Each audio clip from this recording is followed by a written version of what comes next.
ఎన్నికల హామీలను విస్మరించిన కూటమి ప్రభుత్వం రియల్ ఎస్టేట్ కంపెనీలా మారిందని అనంతపురం వైసీపీ జిల్లా అధ్యక్షుడు అనంత వెంకటరామిరెడ్డి విమర్శించారు. అమరావతిని చంద్రబాబు తన స్వార్థం కోసం వాడుకుంటున్నారని ఆరోపించారు. సూపర్ 6 హామీల అమలును ప్రశ్నిస్తే అక్రమ కేసులు పెడుతున్నారని మండిపడ్డారు. ఎన్నికల్లో ఇచ్చిన హామీలను నిలబెట్టుకోవాలని ప్రభుత్వాన్ని డిమాండ్ చేశారు. అధికారంలోకి వచ్చిన తర్వాత ఎన్నికల్లో ఇచ్చిన హామీలను నిలబెట్టుకోవడంలో పూర్తిగా విఫలమైందన్నారు. మిత్రులందరికీ నమస్కారం.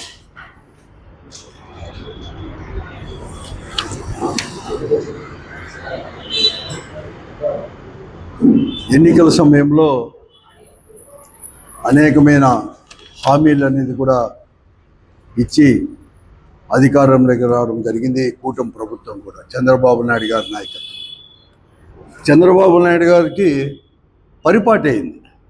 ఎందుకంటే నాలుగో మారు ముఖ్యమంత్రిగా ప్రమాణ స్వీకారం చేసిన తర్వాత ఏ ఎన్నికల ముందు కూడా అనేకమైన హామీలు ఇవ్వడం, ఆ హామీలు అనేది కూడా విస్మరించడం అనేది కూడా పరిపాటిగా మారిపోయింది. సూపర్ 6 అమలు చేస్తానని చెప్పేసి అనేకమైన హామీలు కూడా ఇవ్వడం జరిగింది.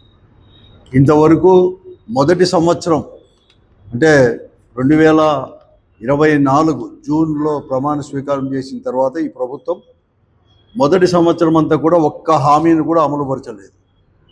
తర్వాత కొన్ని హామీలు అమలుపరిచిన అన్నీ కూడా కోతలతోనే అమలుపరిచినారు తప్ప పూర్తిగా కూడా అమలుపరిచిన ఘన చరిత్ర ఈ కూటమి ప్రభుత్వానికి కూడా. దాంట్లో భాగంగానే ఉద్యోగస్తులకు కావచ్చు, లేకపోతే వ్యవసాయదారులకు, రైతులకు కానీ, విద్యార్థులకు, తర్వాత యువకులకు అందరికీ కూడా అనేకమైన హామీలు ఇవ్వడం జరిగింది. ఇంతవరకు ఏది కానీ హామీలు అనేది కూడా పరచలేదు.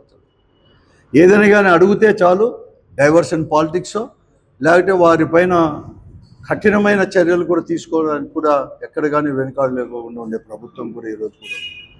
అంతెందుకు సోషల్ యాక్టివిటీస్ను కూడా సామాజిక దాంట్లో మాధ్యమాల్లో కూడా ఏదైనా కానీ పెడితే, ఈ ప్రభుత్వం పెడితే చాలు వారిపైన కేసులు పెట్టడం, కేసుల్లో ఇరికించడం, అరెస్టు చేయడం, ఒక భయభ్రాంతులు చేసే విధంగా కూడా పోతా ఉంది. కానీ ఆయన ఇచ్చిన హామీలు ఎక్కడ కానీ అమలు పరచలేదు. సూపర్ 6 హామీలలో కూడా ఇంతవరకు కూడా మహిళలకు వచ్చేసి 18 సంవత్సరాలు నిండిన ప్రతి మహిళకు కూడా 1500 ఇస్తామని చెప్పి హామీ ఇవ్వడం జరిగింది. నిరుద్యోగ భృతి ఇస్తామని చెప్పేసి కూడా హామీ ఇవ్వడం జరిగింది. 50 సంవత్సరాలు నిండిన ప్రతి మహిళలకు కూడా పెన్షన్ అనేది కూడా సమకూరుస్తామని కూడా చెప్పడం జరిగింది. ఏది కానీ అమలు పరచలేదు. ఉద్యోగస్తులకైనా కూడా అమలు పరుస్తున్నా అంటే ఒకే ఒక డిఐ ఇవ్వడం జరిగింది. ఎక్కడ కానీ ఇంతవరకు కానీ ఐఆర్ కానీ ఎక్కడ కానీ ఇంతవరకు ఇవ్వలేని పరిస్థితి కూడా ఈరోజు. ఒక పిఆర్సీ కూడా చేస్తామంటే కూడా ఇంతవరకు ఇవ్వలేని పరిస్థితి కూడా. అలాగే అంగన్వాడీ వర్కర్లకి, ఆశా వర్కర్లకు కూడా అనేకమైన హామీలు కూడా ఇవ్వడం జరిగింది. ముఖ్యంగా సుప్రీంకోర్టు తీర్పు ప్రకారం కూడా గ్రాట్యుటీ కూడా చెల్లిస్తామని చెప్పేసి అంగన్వాడీ వర్కర్లకని కూడా ఇవ్వడం జరిగింది. 21 నెల కూడా పూర్తి అవుతూ ఉంది. అంటే దాదాపుగా 2 సంవత్సరాలు కూడా పూర్తి అవుతుంది ఈ ప్రభుత్వం వచ్చేసుకుని. అమలు పరచలేకపోయింది. అడిగితే అదిగో ఇదో అని కల్లిబల్లి మాట.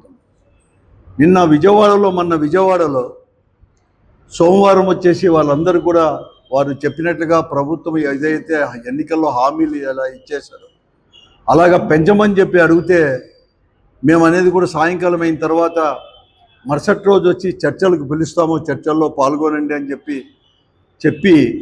చర్చలు అనేది లేకుండా తెల్లవారుజామనే ఇంకా వాళ్ళ కూడా కాలకృత్యాలు కూడా తీసుకోకుండా ముందే మహిళలు కూడా నైట్ డ్రెస్లో ఉన్నప్పుడు కూడా వాళ్ళందరినీ కూడా ఆ శిబిరాలపైన పడి వాళ్ళందరినీ వారిపైన దాడులు చేయడం, లాఠీ చార్జీలు అనేది లేకుండా, మహిళలు అనేది కూడా లేకోకుండా, మహిళా పోలీసులే కాదు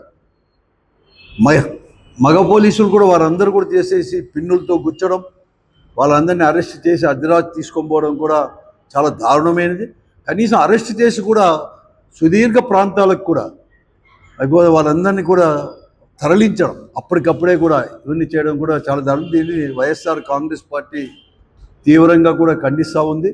చాలా కాదు, కనీసం ఈ తోపులాట్లో కూడా వారి యొక్క రాష్ట్ర అధ్యక్షురాలు బేబీ రాణి గారికి కూడా త్వరగా చేయి కూడా విరగడం అనేది కూడా దారుణం. ఇటువంటిది అనేది కూడా ఎప్పుడు చేయదు.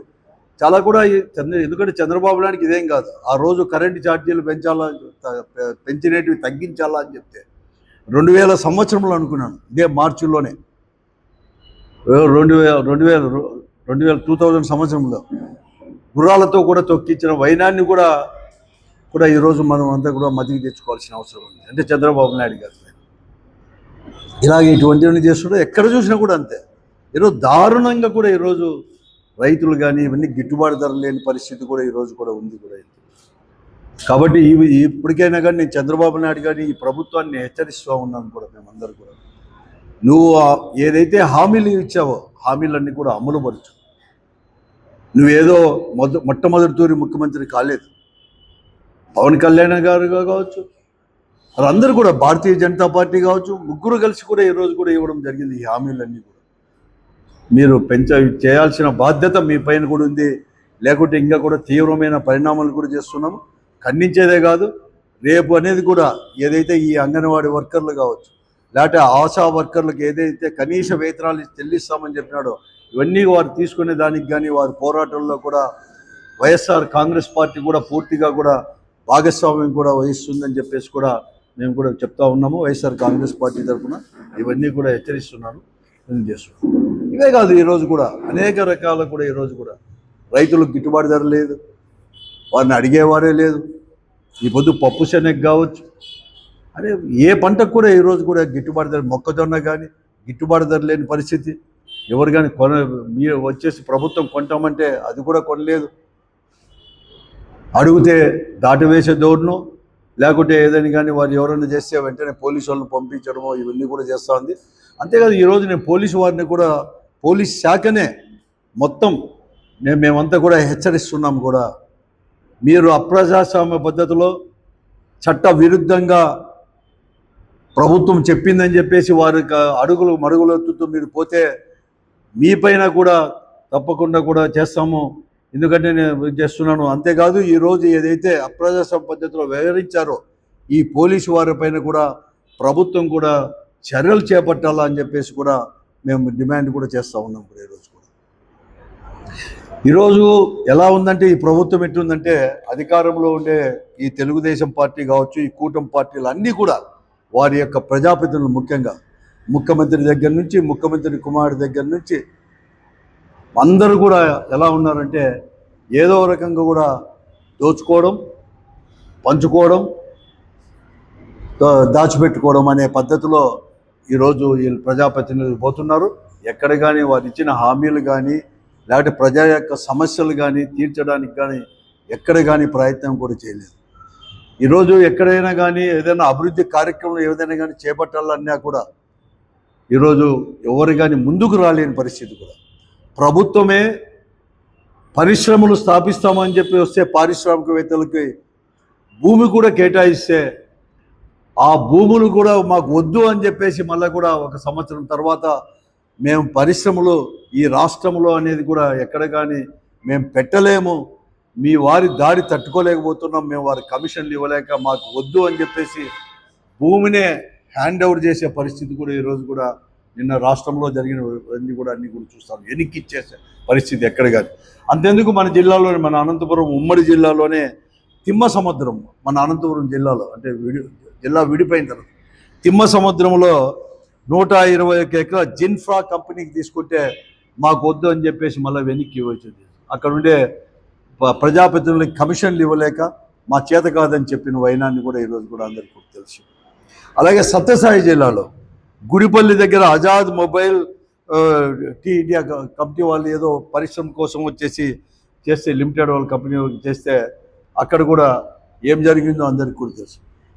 ఇంత బహిరంగంగా కూడా దోచుకునేది అని ఎప్పుడు కానీ చూడలేదు. నేను కాదం లేదు, అక్కడక్కడ ఉండే గతంలో కూడా జరిగిండొచ్చు. కానీ ఇంత బహిరంగంగా దోచుకోవడమే ఒక పని పెట్టుకొని ఇవన్నీ పెట్టుకునే ప్రభుత్వం ఏదైనా ఉందంటే అది ఇప్పుడు ఉండే కూటమి ప్రభుత్వంలో తప్ప మరొకటి కాదు. 20 నెలల నుంచి ఇదే పనిలో ఉన్నారు వారందరూ కూడా. ఎక్కడ కానీ ఇవన్నీ కూడా చేయలేకుండా పరిస్థితి కూడా ఉంది. కాబట్టి ఇప్పుడైనా కానీ చంద్రబాబు నాయుడు గారు నేను చెప్తా ఉన్నాను, హెచ్చరిస్తున్నాను ఈ ప్రభుత్వానికి, మీరు వెంటనే కూడా ఇటువంటి లేకోకుండా మీరు ఏదైతే హామీలు ఇవ్వడం జరిగిందో ఆ హామీలు అమలుపరచడానికి, చిత్తశుద్ధితో అమలుపరచడానికి ప్రయత్నం చేయండి. లేకుంటే పోరాటాలు చేయడానికి వైఎస్ఆర్ కాంగ్రెస్ పార్టీ కూడా వారితో పాటు కలిసి చేయడానికి సిద్ధంగా కూడా ఉంది.